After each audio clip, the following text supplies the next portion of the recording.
দুইবার সিংহা ফুট দেওয়া পর্যন্ত তিনি সিংহা নিয়ে বসে থাকবেন। সুবহানাল্লাহ। একবার সিংহায় ফুট দিবেন দুনিয়াটাকে ধ্বংস করার জন্য, দ্বিতীয়বার সিংহায় ফুট দিবেন দুনিয়াটাকে পরকাল প্রস্তুত করার জন্য। যখন তিনি দ্বিতীয় ফুৎকার করবেন তখন কিয়ামতের মাঠ প্রস্তুত হয়ে সমস্ত মানুষগুলা দুনিয়া ছেড়ে জমিন ছেড়ে আল্লাহ তাআলার দরবারে দাঁড়িয়ে যাবে। সুবহানাল্লাহ। এবং এই ফেরেশতাদের মধ্যে আল্লাহ তাআলা অনেক ফেরেশতাদেরকে কিছু কিছু দায়িত্ব দিয়েছেন।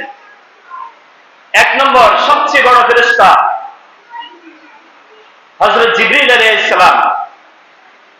তিনাকে আল্লাহ তাআলা পৃথিবীর সবচেয়ে শক্তিশালী জিনিস সেটা হচ্ছে আল্লাহর ওহী রাসূলদের কাছে প্রেরণ করা।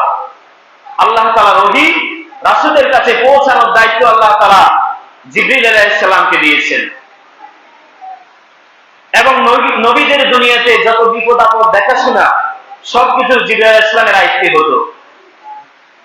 এরপরে আছে মালাকুল মউত, যাকে বাংলাতে বা ফার্সিতে আজরাইল আলাইহিস সালাম বলে।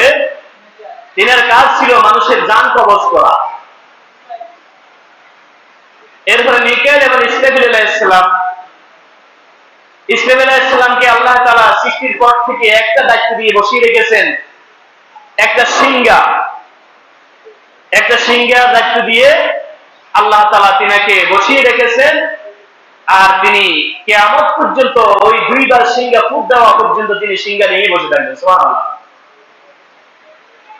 একবার সিংহায় ফুট দিবেন দুনিয়াটাকে ধ্বংস করার জন্য, দ্বিতীয়বার সিংহায় ফুট দিবেন দুনিয়াটাকে পরকাল প্রস্তুত করার জন্য। যখন তিনি দ্বিতীয় ফুৎকার করবেন তখন কিয়ামতের মাঠ প্রস্তুত হয়ে সমস্ত মানুষগুলা দুনিয়া ছেড়ে জমিন ছেড়ে আল্লাহ তাআলার দরবারে দাঁড়িয়ে যাবে। সুবহানাল্লাহ।